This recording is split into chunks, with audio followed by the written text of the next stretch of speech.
प्रधानमंत्री जी को प्रणाम। नमस्कार जी।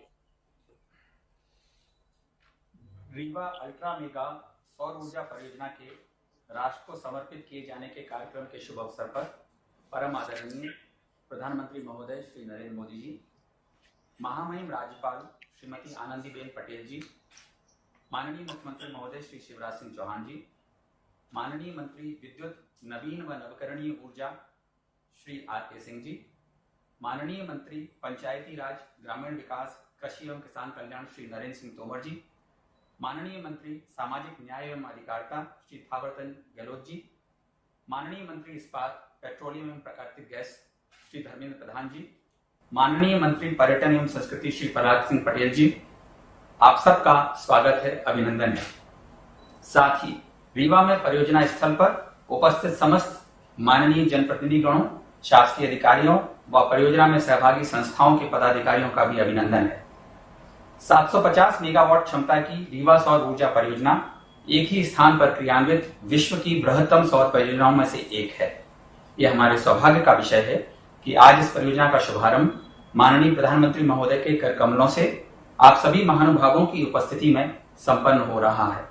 इस परियोजना की आधारशिला माननीय मुख्यमंत्री जी व माननीय मंत्री विद्युत नवीन व नवकरणीय ऊर्जा श्री आर.के. सिंह जी के द्वारा दिनांक 22 दिसंबर 2017 को रीवा में रखी गई थी, जो आज मूर्त रूप ले रही है और भारत के सौर ऊर्जा उत्पादन में महत्वपूर्ण योगदान दे रही है।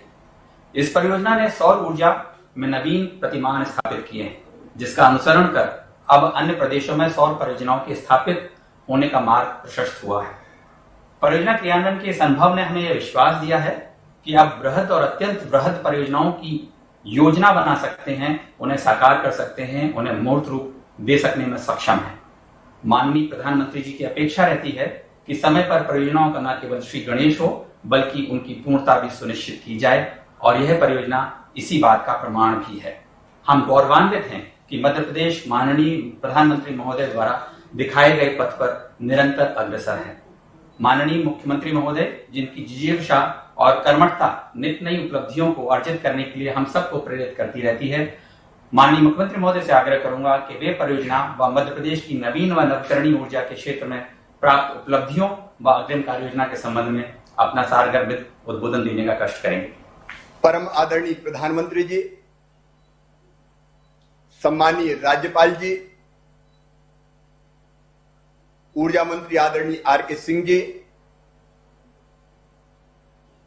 सम्मानीय थावरचंद जी, नरेंद्र सिंह तोमर जी, धर्मेंद्र प्रधान जी, प्रहलाद पटेल जी, सांसद द्वय जो परियोजना स्थल पर उपस्थित हैं, आदरणीय जनार्दन मिश्रा जी, राजमणि पटेल जी, स्थानीय विधायक नागेंद्र सिंह गूढ़ जी, जिनका इस परियोजना को आगे बढ़ाने में महत्वपूर्ण योगदान रहा है, माननीय राजेंद्र शुक्ल जी, देवराज सिंह जी, के.पी. त्रिपाठी जी, श्यामलाल द्विवेदी जी, प्रदीप पटेल जी, गिरीश गौतम जी, पंचूलाल प्रजापति जी, और इस कार्यक्रम को देख और सुन रहे मेरे सभी बहनों और भाइयों, सबसे पहले हमारे यशस्वी प्रधानमंत्री श्रीमान नरेंद्र मोदी जी का हृदय से स्वागत करता हूं, अभिनंदन करता हूं, केवल अपनी ओर से नहीं, मध्य प्रदेश की 7.5 करोड़ जनता की ओर से। वे कल्पनाशील मस्तिष्क के धनी हैं, मैन ऑफ आइडियाज हैं, और मुझे कहते प्रसन्नता है कि मध्य प्रदेश सौर ऊर्जा के क्षेत्र में जो आगे बढ़ा है, उसके पीछे माननीय प्रधानमंत्री जी की प्रेरणा है। जब माननीय प्रधानमंत्री जी मुख्यमंत्री थे गुजरात के और मैं मध्य प्रदेश का मुख्यमंत्री था, उस समय भी उन्होंने मुझे सलाह दी थी कि भविष्य की ऊर्जा सौर ऊर्जा है।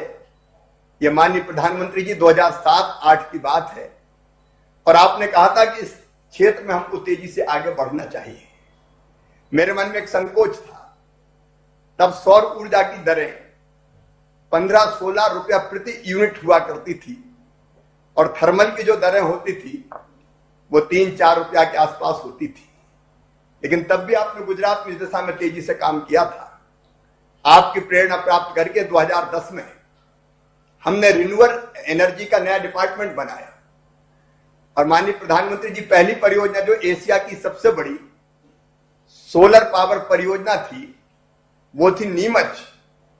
उसका उद्घाटन भी आपके कर कमलों के द्वारा जब आप गुजरात के मुख्यमंत्री हुआ करते थे तब मध्य प्रदेश के नीमच में आपने किया था। और तब से फिर हमने लगातार निरंतर प्रयास किया कि इस क्षेत्र में और तेजी से आगे बढ़ें। और मुझे खुशी है यहां राजन शुक्ला जी, नागेंद्र सिंह गौड़ जी बैठे हैं। हम लोगों ने चर्चा की, हमारे पास रीवा जिले में काफी बड़ा हिस्सा बंजर भूमि का फायरिंग रेंज के रूप में जिसका इस्तेमाल होता था पड़ा था। तब मन में यह विचार आया कि यहां सोलर पावर प्लांट स्थापित किया जा सकता है। इस विचार को हमने आगे बढ़ाया और मुझे कहते हुए खुशी है कि 2017 में हमने इसका काम प्रारंभ किया। माननीय आर.के. सिंह जी यहां बैठे हैं, ऊर्जा मंत्री भारत सरकार। वो कृपा पूर्वक वहां आए थे कार्यक्रम स्थल पर। मुझे बताते हुए प्रसन्नता है कि हमने जो निविदाओं में नवाचार किए उसके कारण तत्कालीन समय का, मैं आज की बात नहीं कर रहा, तत्कालीन समय का न्यूनतम टैरिफ ₹2.97 प्रति यूनिट प्राप्त हुआ, जबकि उस समय तत्कालीन परियोजनाओं के जो रेट आते थे वो 4.5 और 5 रुपए के आसपास आते थे। और वो भी वायबिलिटी गैप फंडिंग के साथ। बिना वायबिलिटी गैप फंडिंग के सोलर परियोजनाओं को पूरा करने की कल्पना नहीं की जा सकती थी। ये बिना बीजीएफ के हमारे ₹2.97 रेट आए। जो नवाचार के उसके कारण कम दरें प्राप्त हुई, जिससे देश में बिजली की दरों में भी भारी गिरावट आई। मुझे यह बताते हुए खुशी है कि इस निविदा मॉडल को भारत सरकार द्वारा मान्य किया जाकर सभी राज्यों और केंद्रीय संस्थाओं को अनुसरण करने के लिए निर्देशित भी किया गया। और अंतर्राष्ट्रीय स्तर पर विश्व बैंक जैसे संस्थान द्वारा भी परियोजना को नवाचारों के लिए मान्यता दी गई। और इसी का परिणाम है कि रीवा सौर परियोजना ने सौर ऊर्जा के क्षेत्र में नए कीर्तिमान रचे हैं, जिससे इसे गेम चेंजर परियोजना के रूप में मान्य किया गया है। माननीय प्रधानमंत्री जी, इस परियोजना की जो महत्वपूर्ण उपलब्धियां हैं वो मैं देश को बताना चाहता हूं। एक तो रीवा सौर परियोजना प्रथम सौर परियोजना है जिससे प्राप्त विद्युत तापीय ऊर्जा से प्राप्त विद्युत से सस्ती है। इस परियोजना से प्रथम बार ओपन एक्सेस के माध्यम से राज्य के बाहर किसी व्यावसायिक संस्थान दिल्ली मेट्रो को बिजली प्रदान की जा रही है। 24% बिजली दिल्ली मेट्रो को जा रही है, बाकी का लाभ मध्य प्रदेश उठा रहा है। आंतरिक ग्रिड समायोजन हेतु वर्ल्ड बैंक और सीटीएफ ऋण प्राप्त करने वाली यह देश की प्रथम परियोजना है, जिसे विश्व बैंक का ऋण बिना राज्य शासन की गारंटी के मिला है। और इस ऋण में क्लीन टेक्नोलॉजी फंड के अंतर्गत यह ऋण स्वीकृत किया गया है, जो 0.25% की निश्चित दर पर प्राप्त हुआ है। परियोजना से सालाना, जिसके लिए माननीय प्रधानमंत्री जी सदैव चिंतित रहते हैं, कैसे पर्यावरण और विकास के बीच संतुलन बनाया रखा जा सके, परियोजना से सालाना 15.7 लाख टन कार्बन डाइऑक्साइड उत्सर्जन को रोका जा रहा है, जो 2.60 करोड़ पेड़ों के वयस्क पेड़ों के लगाने के बराबर है। परियोजना को ट्रांजैक्शन संरचना के लिए वर्ल्ड बैंक प्रेसिडेंट पुरस्कार भी प्राप्त हुआ है। इस परियोजना के द्वारा भारत में पहली बार त्रिस्तरीय भुगतान सुरक्षा पद्धति लागू की गई है, जिससे इतनी कम दरें आई है। माननीय प्रधानमंत्री जी, आपने लक्ष्य तय किया है 2022 तक 1 लाख मेगावाट सौर ऊर्जा भारत में उत्पादित करनी है। इस लक्ष्य को प्राप्त करने में आपकी प्रेरणा से ही मध्य प्रदेश कोई कसर नहीं छोड़ेगा। इस परियोजना को पूरा करने के बाद हमने मध्य प्रदेश में 1500 मेगावाट की 3 परियोजनाएं और चिन्हित की है। आगर, शाजापुर, नीमच सौर पार्क परियोजना, इन तीनों परियोजना के लिए भी हमारे टेंडर जारी कर दिए गए हैं। और इन परियोजनाओं से उत्पादित विद्युत का संयोजन नेशनल ग्रिड के माध्यम से होगा, जिससे सस्ती बिजली प्रदेश के अलावा भारतीय रेलवे सहित 8 राज्यों को मिल सकेगी। इस परियोजना को भी हमारी कोशिश है कि 2022 के अंत तक पूरा कर लिया जाए। परियोजना से सालाना 33 लाख टन के बराबर कार्बन ऑक्साइड उत्सर्जन को रोका जा सकेगा, जो 5.5 करोड़ वयस्क पेड़ लगाने के बराबर होगा। माननीय प्रधानमंत्री जी, आपको ध्यान होगा एक बार आपने मुझे यह बताया था कि सरदार सरोवर परियोजना की जो नहरें हैं, उन नहरों में जो जल बहता है उसके ऊपर सोलर पैनल लगा के हम सौर ऊर्जा का उत्पादन भी कर सकते हैं और पानी के बाष्पीकरण को रोक के हम पानी को उड़ने से बचा सकते हैं। वहीं से प्रेरणा लेकर माननीय प्रधानमंत्री जी, हमने मध्य प्रदेश में नर्मदा मैया के ऊपर जो ओमकारेश्वर हमारा बांध बना है, उस ओमकारेश्वर बांध में 600 मेगावाट की फ्लोटिंग सौर परियोजना को निष्पादित करने की योजना बनाई है। उस पर हम तेजी से काम कर रहे हैं। प्रारंभिक सर्वे हमारा पूरा हो गया है और हम तेजी से इस परियोजना पर भी माननीय प्रधानमंत्री जी काम करेंगे। हमने इसके अतिरिक्त छतरपुर में 1500 मेगावाट, मुरैना में 1400 मेगावाट की सौर परियोजनाओं पर भी तेजी से काम प्रारंभ किया है और ये परियोजनाएं हम 2022 तक जो 1 लाख मेगावाट विद्युत के उत्पादन का लक्ष्य है तब तक हम पूरा करेंगे। और ये परियोजनाएं पूरी करने के बाद मध्य प्रदेश का योगदान सौर ऊर्जा के क्षेत्र में 10,000 मेगावाट होगा। इसके अतिरिक्त 2,000 मेगावाट हम विंड एनर्जी भी उत्पादित करने के लगातार प्रयास में लगे हुए हैं।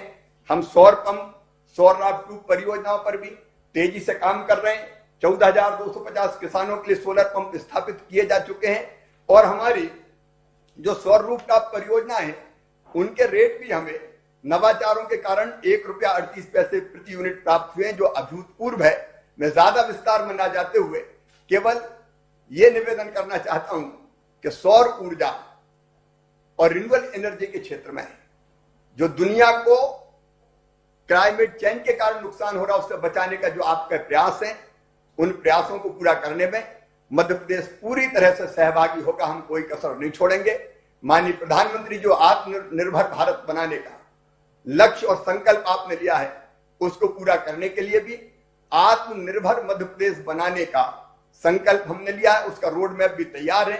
वो रोड मैप भी तैयार करके मैं आपके पास भी भेजने वाला हूं। कुछ चीजों पर हमने तेजी से काम प्रारंभ किया है। इस परियोजना के लोकार्पण के लिए आपने समय दिया, उसके लिए मैं आपका हृदय से आभारी हूं। और कोरोना के संकट के समय गरीब कल्याण योजना बनाकर आप राज्यों के गरीबों, देश के गरीब लेकिन राज्यों के माध्यम से जो सहयोग कर रहे हैं वो अद्भुत और अभूतपूर्व है। मध्य प्रदेश के तो 24 जिले जो हमारे गरीब जिले थे उनको लगातार वहां रोजगार मिलता रहे। उस गरीब कल्याण रोजगार योजना में आपने सम्मिलित किए, उसके लिए भी मैं धन्यवाद देता हूं। और एक ग्वालियर चंबल क्षेत्र के लिए बड़ी सौगात भारत सरकार का आपका आशीर्वाद प्राप्त हो रहा है। वो चंबल एक्सप्रेस वे बनाने की परियोजना, जिससे चंबल के बीहड़ों में इंडस्ट्रियल टाउन स्थापित करने की, हम केवल रोड नहीं बनाएंगे, हम लोग प्रयास करेंगे। वो चंबल ग्वालियर क्षेत्र की तस्वीर और तकदीर बदल देगा। उसके लिए भी आपका आशीर्वाद मिल रहा है। इसके लिए मैं आपको हृदय से धन्यवाद देता हूं। एक बार मध्य प्रदेश की 7.5 करोड़ जनता की ओर से फिर आपका स्वागत और अभिनंदन करते हुए मैं अपनी बात समाप्त करता हूं। बहुत बहुत धन्यवाद। धन्यवाद माननीय मुख्यमंत्री महोदय। माननीय प्रधानमंत्री महोदय से विनम्र निवेदन है कि वे अपने कर कमलों से रीवा अल्ट्रा मेगा सौर परियोजना को राष्ट्र को समर्पित करने का कष्ट करेंगे। प्रधानमंत्री खड़े।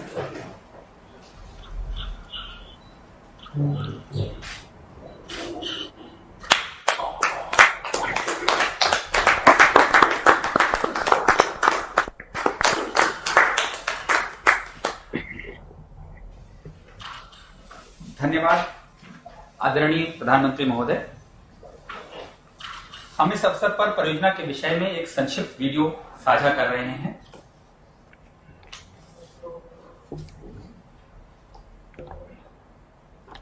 भारत में हमने दुनिया का सबसे बड़ा नवीकरणीय ऊर्जा विस्तार कार्यक्रम शुरू किया है। हम 2022 तक रिन्यूएबल से 175 गीगावाट बिजली उत्पन्न करेंगे, जिसमें से 100 गीगावाट बिजली उत्पन्न करेंगे, जिसमें से 100 गीगावाट बिजली सौर ऊर्जा से होगी। प्रधानमंत्री श्री नरेंद्र मोदी जी के नेतृत्व में अक्षय ऊर्जा को प्रोत्साहित करने की ऐसी प्रतिबद्धता देश ही नहीं दुनिया के लिए भी नया अनुभव है। प्रधानमंत्री जी के इस महत्वाकांक्षी मिशन में महत्वपूर्ण योगदान दे रही है मध्य प्रदेश की रीवा अल्ट्रा मेगा सोलर परियोजना। इस परियोजना का शिलान्यास मध्य प्रदेश के मुख्यमंत्री श्री शिवराज सिंह चौहान एवं केंद्रीय ऊर्जा मंत्री श्री R.K. सिंह के कर कमलों से 22 दिसंबर 2017 को संपन्न हुआ था। 4,305 करोड़ रुपए की लागत से तैयार इस परियोजना की उत्पादन क्षमता 750 मेगावाट की है, जिसके कारण इसकी गणना एक ही जगह पर सौर ऊर्जा उत्पादन करने वाले दुनिया के सबसे बड़े सोलर प्रोजेक्ट्स में से एक है। पारदर्शी प्रक्रियाओं और नवाचारों की मदद से देश में अत्यंत न्यून दरों पर सौर ऊर्जा का उत्पादन किया जा रहा है। इसका 24% हिस्सा दिल्ली मेट्रो को और शेष बिजली का लाभ मध्य प्रदेश को मिल रहा है। उत्पादन और उपयोगिता के साथ ही इस परियोजना में पर्यावरण का भी ध्यान रखा गया है। इस परियोजना के चालू हो जाने से यहां कार्बन डाइऑक्साइड के सालाना उत्सर्जन में 15.7 लाख टन की बचत होगी, जो 2.6 करोड़ विकसित पेड़ लगाने के बराबर है। मध्य प्रदेश ऊर्जा विकास निगम और solar energy corporation of India का संयुक्त उपक्रम विकास का शानदार प्रयास साबित हुआ है।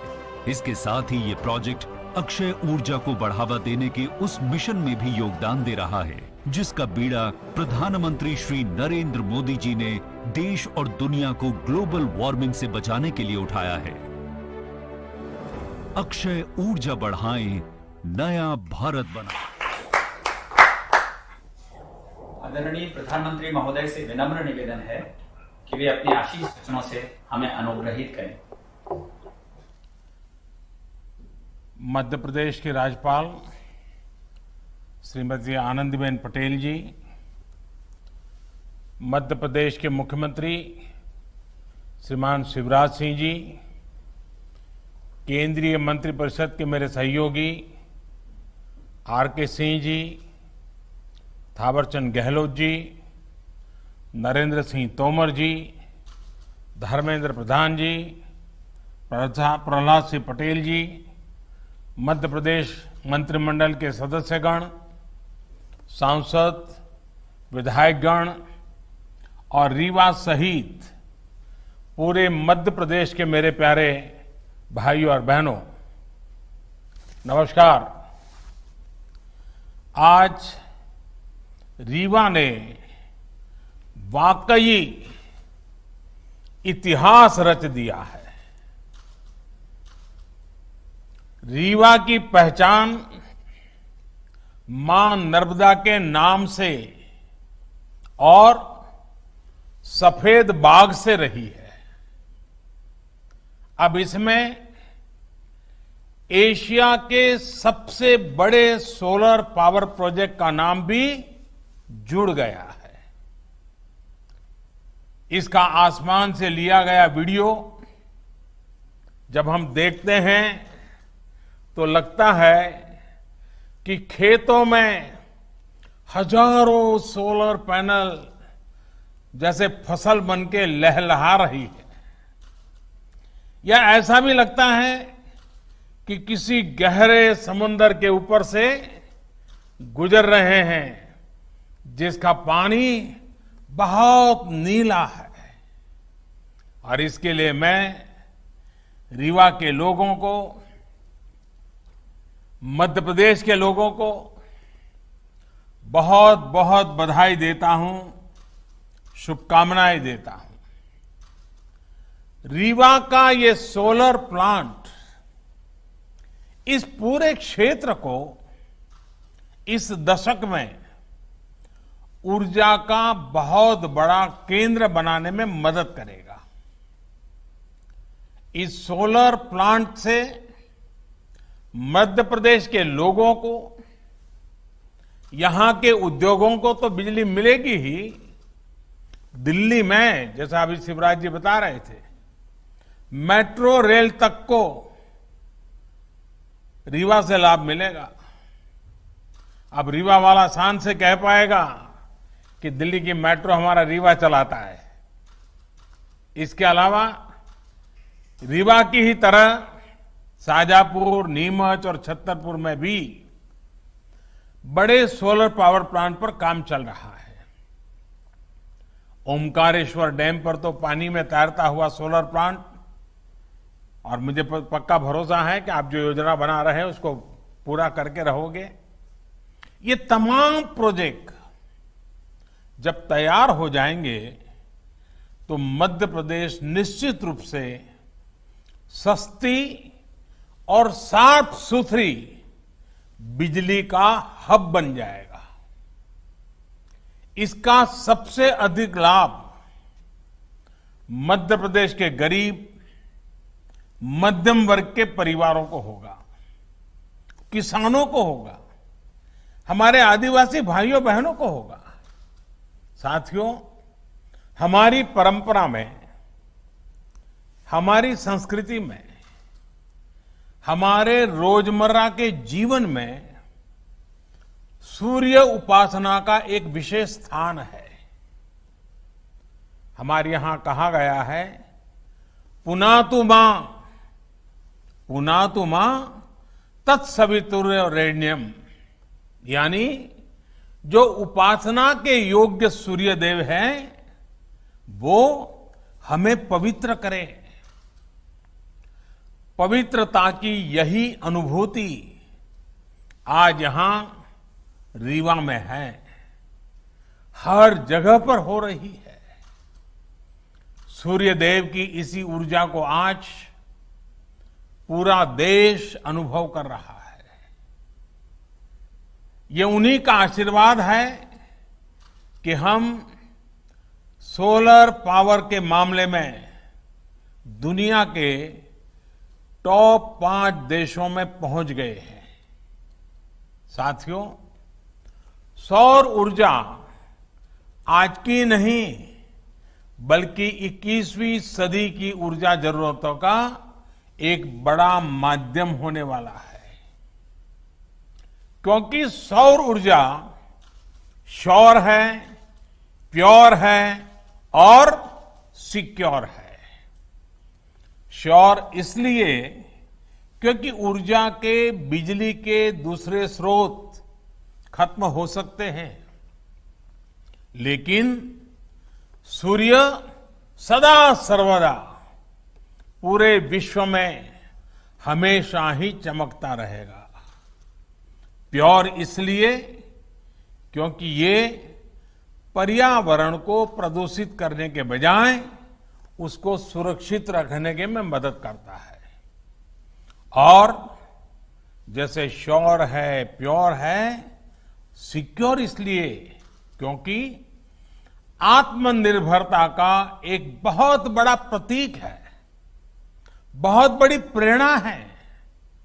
ये हमारी ऊर्जा जरूरतों को भी सुरक्षित करता है। जैसे जैसे भारत विकास के नए शिखर की तरफ बढ़ रहा है, हमारी आशाएं, आकांक्षाएं भी बढ़ रही है और वैसे वैसे हमारी ऊर्जा की, बिजली की जरूरतें भी बढ़ रही है। ऐसे में आत्मनिर्भर भारत के लिए बिजली की आत्मनिर्भरता बहुत आवश्यक है।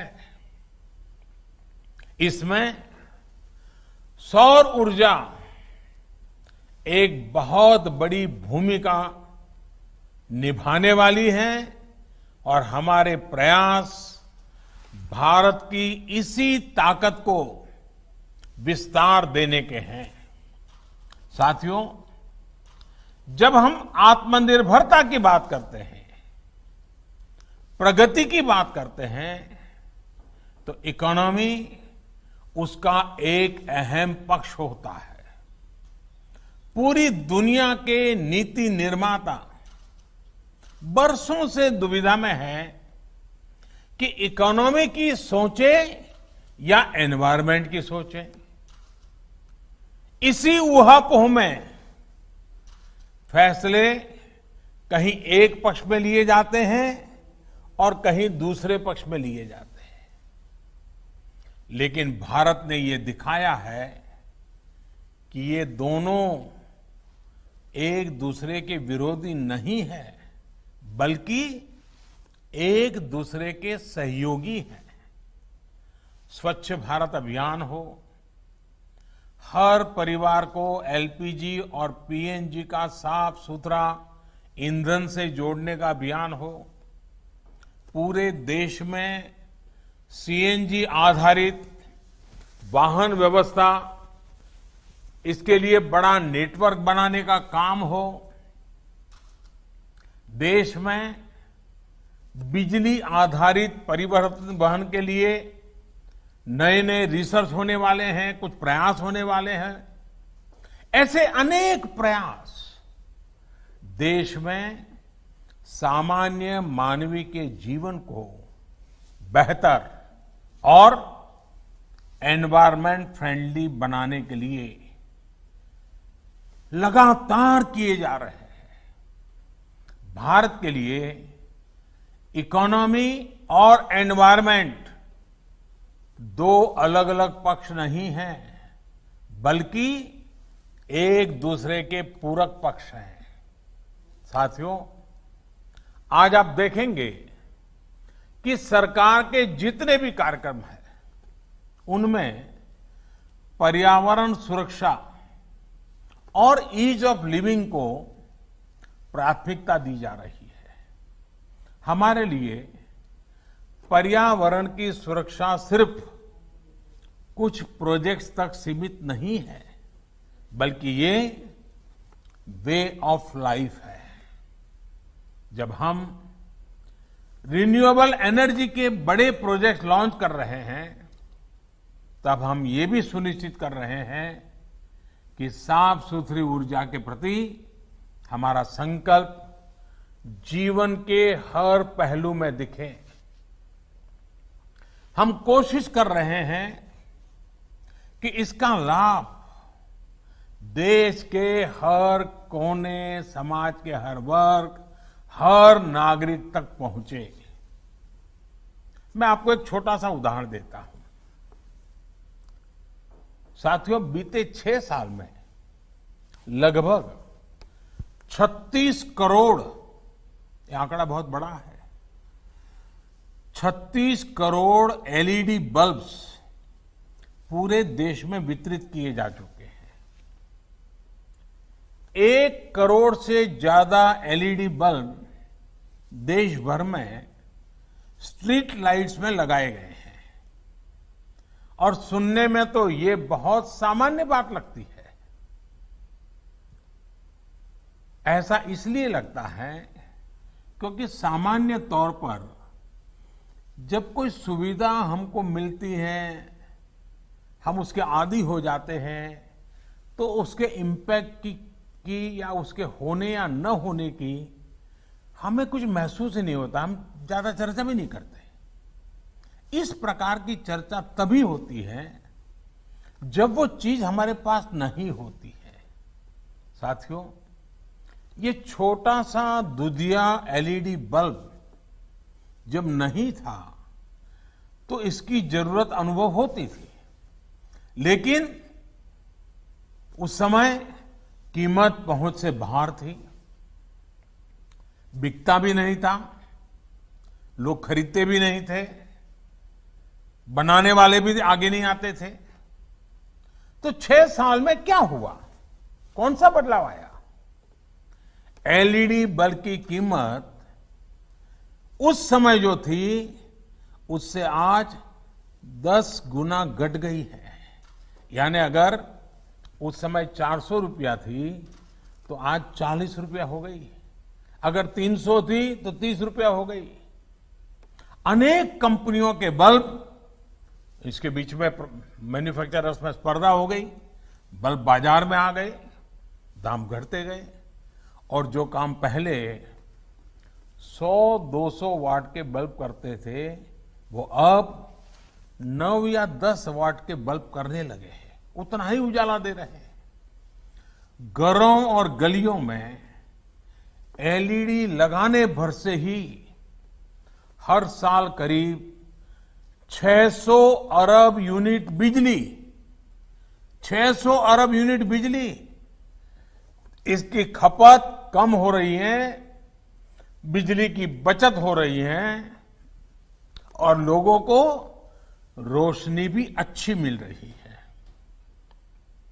इतना ही नहीं, हर साल लगभग 24,000 करोड़ रुपए की बचत हमारे देश के खास करके मध्यम वर्ग के परिवार के जेब में बचते हैं। हर वर्ष 24,000 करोड़ रुपए, ये बचत छोटी नहीं है। मध्यम वर्ग, निम्न मध्यम वर्ग के जीवन में तो इसके कारण बहुत नई एक रोशनी पैदा हो जाती है। यानी एलईडी बल्ब से बिजली का बिल कम हुआ है। इसका एक और महत्वपूर्ण पहलू है, एलईडी बल्ब से करीब 4.5 करोड़ टन कम कार्बन डाइऑक्साइड पर्यावरण में जाने से रुक रही है। यानी प्रदूषण कम हो रहा है। साथियों, बिजली हर किसी तक पहुंचे, पर्याप्त बिजली पहुंचे, हमारा वातावरण, हमारी हवा, हमारा पानी भी शुद्ध बना रहे, इसी सोच के साथ हम निरंतर काम कर रहे हैं। यही सोच सौर ऊर्जा को लेकर हमारी नीति और रणनीति में भी स्पष्ट झलकती है। आप सोचिए, साल 2014 में सोलर पावर की कीमत 7-8 रुपये प्रति यूनिट हुआ करती थी और जैसे शिवराज जी ने बताया, उसके पहले तो और ज्यादा थी। आज यही कीमत 2.25 से 2.5 रुपये तक पहुंच चुकी है। इसका बहुत बड़ा लाभ उद्योगों को मिल रहा है, रोजगार निर्माण में मिल रहा है, देशवासियों को मिल रहा है। देश ही नहीं, पूरी दुनिया में इसकी चर्चा है कि भारत में सोलर पावर इतनी सस्ती कैसे है।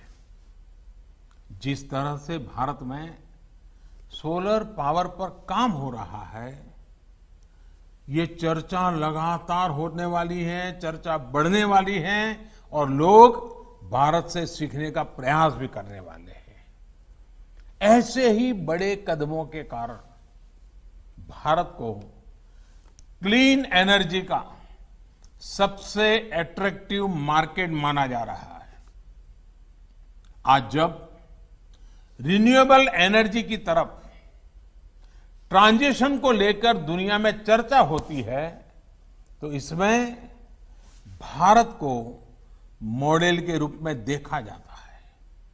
साथियों, दुनिया की, समग्र मानवता की भारत से इसी आशा, इसी अपेक्षा को देखते हुए हम पूरे विश्व को जोड़ने में जुटे हुए हैं। इसी सोच का परिणाम आईसा यानी इंटरनेशनल सोलर अलायंस, आईसा, इसका हमने निर्माण किया है। वन वर्ल्ड, वन सन, वन ग्रिड के पीछे की यही भावना है। ये सौर ऊर्जा के बेहतर उत्पादन और उपयोग को लेकर एक पूरी दुनिया को इकट्ठा करने का प्रयास है, ताकि हमारी धरती के सामने खड़ा बड़ा संकट भी कम हो सके और छोटे से छोटे, गरीब से गरीब देश की बेहतर बिजली की जरूरतें भी पूरी हो सके। साथियों, एक प्रकार से सौर ऊर्जा ने आम ग्राहकों को उत्पादक भी बना दिया है। पूरी तरह से बिजली के बटन पर कंट्रोल सामान्य नागरिक को दे दिया है। बिजली पैदा करने वाले बाकी माध्यमों में सामान्य जन की भागीदारी ना के बराबर रहती है, लेकिन सौर ऊर्जा में तो चाहे घर की छत हो, दफ्तर या कारखाने की छत हो, कहीं पर भी थोड़ा स्पेस हो, इसमें सामान्य जन की अपनी आवश्यकता की बिजली पैदा वो कर सकता है। और इसके लिए सरकार व्यापक प्रोत्साहन भी दे रही है, मदद भी कर रही है। बिजली उत्पादन में आत्मनिर्भरता के इस अभियान में अब हमारा किसान, हमारा अन्नदाता भी जुड़ रहा है। अन्नदाता ऊर्जादाता भी बन सकता है। साथियों, हमारा किसान आज इतना सक्षम है, इतना संसाधन संपन्न है कि आज वो एक नहीं, दो तरह के प्लांट से देश की मदद कर रहा है। एक प्लांट तो वो है जिनसे पारंपरिक खेती होती है और जो सदियों से करता आया है, और हम सभी को अन्न मिलता है, भोजन मिलता है। किसान हमें भूखा नहीं रहने देता है, उसके लिए वो पसीना बहाता है। लेकिन अब दूसरे तरह की भी प्लांट भी हमारे किसान के लिए अवसर बनाकर के उसके खेत में दस्तक दे रहा है, और जिससे खेत की आवश्यकता, घरों की आवश्यकता, वहां तक बिजली पहुंच भी सकती है। जो पहला प्लांट है, जो पारंपरिक खेती है, वो हमारा किसान ऐसी जमीन पर लगाता है जो उपजाऊ होती है। लेकिन ये जो दूसरा सोलर एनर्जी प्लांट है, ये ऐसी जमीन पर भी लगेगा जो जमीन उपजाऊ नहीं है, पानी नहीं है, फसल के लिहाज से वो जमीन अच्छी नहीं है।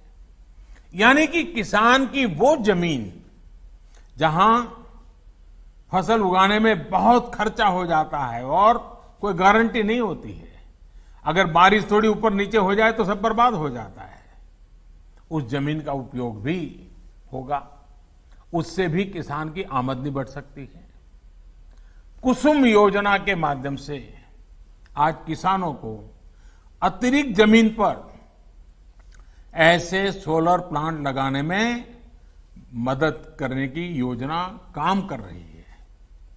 खेतों में ही जो सोलर बिजली पैदा होगी, इससे हमारे किसान अपनी जरूरतें भी पूरी कर पाएंगे और अतिरिक्त बिजली को बेच भी सकेंगे।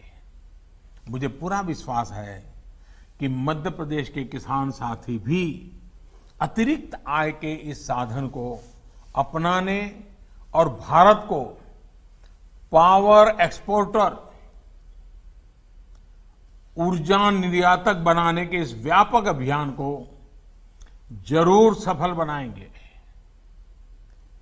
ये विश्वास इसलिए अधिक है क्योंकि मध्य प्रदेश के किसानों ने संकल्प को सिद्धि में बदल करके दिखाया है।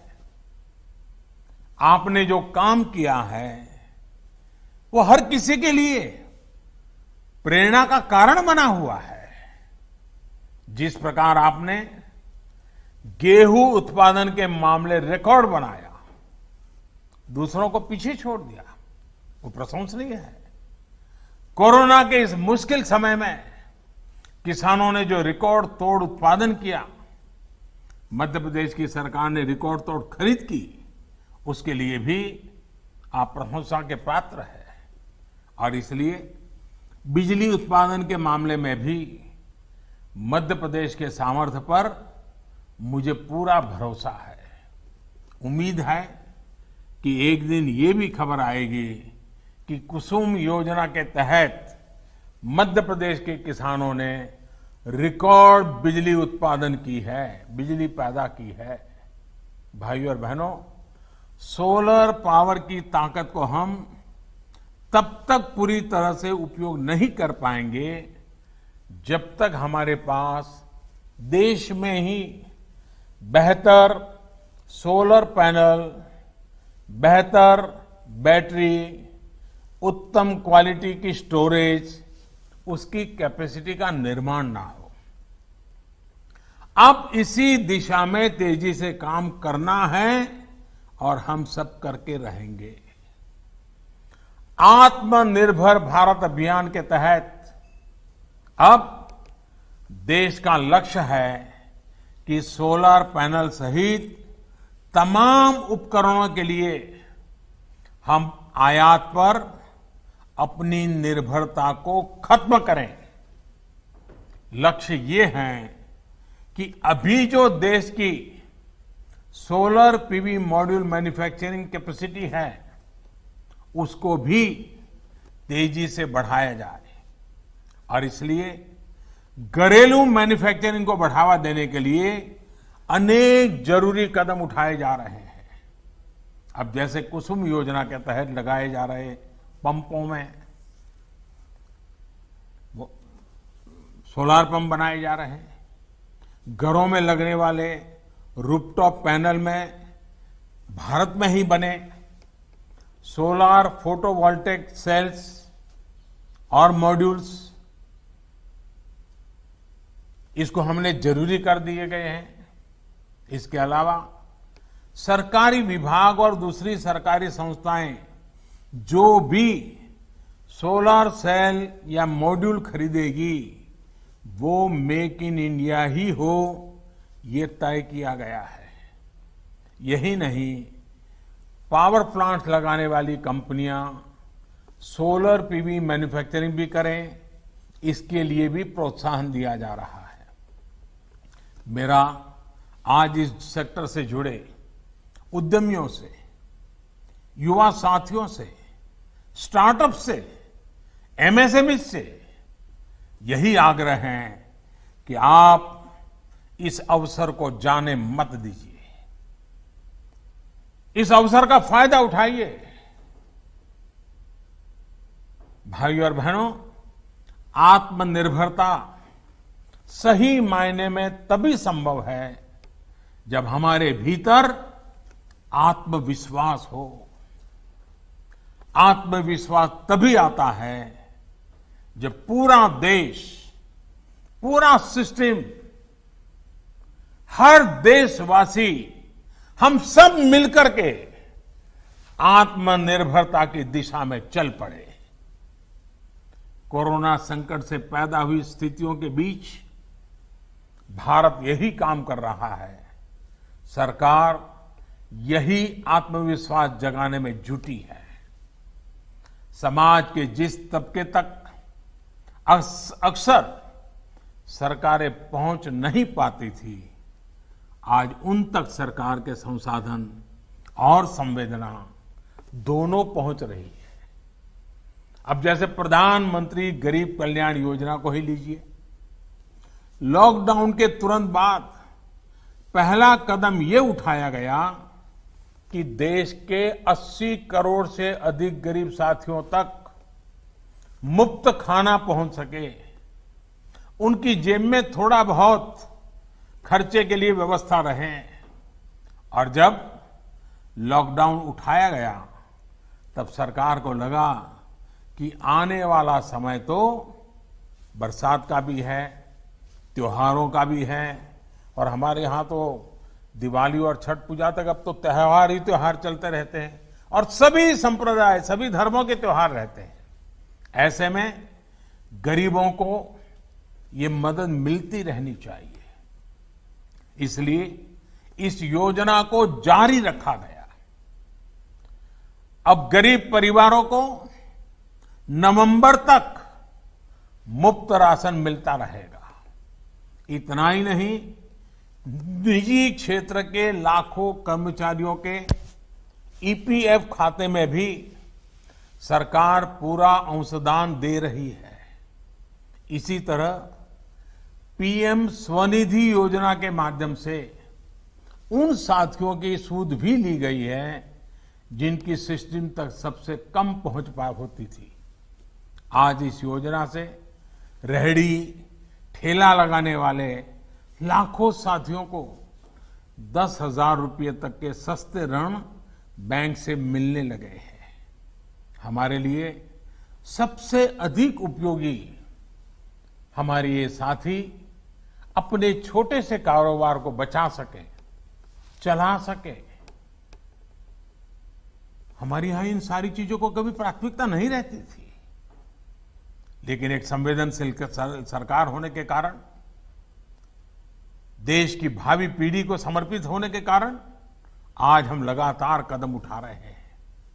यानी एक तरफ छोटे लघु कुटीर उद्योगों और बड़ों उद्योगों के बारे में सोचा गया, तो दूसरी तरफ इन छोटे लेकिन उपयोगी कारोबारियों की भी चिंता की गई।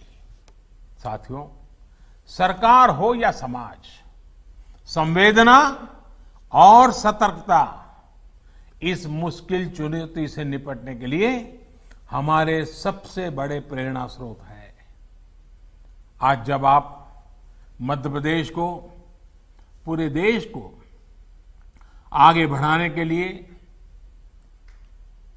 रोजी रोटी भी कमाने के लिए घर से बाहर निकल रहे हैं, निकलना पड़ रहा है, तो अपनी एक और जिम्मेदारी भी हमेशा याद रखिए, और वो है, और मैं चाहूंगा कि जो बात मैं बताता हूं ये बाकी लोग भी बार बार बताते रहें, जहां भी है बताते रहें। 2 गज की दूरी, चेहरे पर मास्क, हाथ को 20 सेकंड तक साबुन से धुलना, कहीं पर भी थूकना नहीं, ये सारे नियमों का हमें हमेशा पालन करना है। आप भी बचेंगे, आपका परिवार भी बचेगा, और आपके यार दोस्त साथी मित्र सहयोगी हर किसी की जिंदगी बचाने में आप बहुत बड़ी भूमिका अदा करेंगे। और इसलिए इन नए नियमों में, इस अनुशासन में कहीं पर भी कमी मत आने देना। आपका जीवन बहुत मूल्यवान है, न सिर्फ आपके परिवार के लिए, देश के लिए भी मूल्यवान है। और इसलिए इन नियमों का हमें पालन करना ही है। मेरे प्यारे साथियों, एक बार फिर आपको, मध्य प्रदेश को इस सोलर पावर प्लांट के लिए बहुत बहुत मैं बधाई देता हूं, और ये कहना चाहूंगा कि प्लांट भले रीवा में लगा हो, बिजली चलो दिल्ली के मेट्रो तक पहुंचती होगी, लेकिन इसके कारण पर्यावरण के पक्ष में जो काम हुआ है उसका प्रभाव पूरी मानव जाति पे होने वाला है, पूरे विश्व पर होने वाला है। और इसलिए आपने एक सुरक्षित विश्व के लिए मजबूत नींव आज रीवा में डाली है। ये काम छोटा मत समझता। फिर एक बार मैं आपसे यही कहूंगा, आप सतर्क रहें, सुरक्षित रहें, स्वस्थ रहें। बहुत बहुत आभार।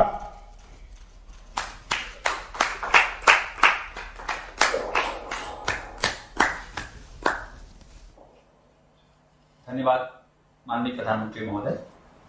हम आभारी हैं महामहिम राज्यपाल महोदय के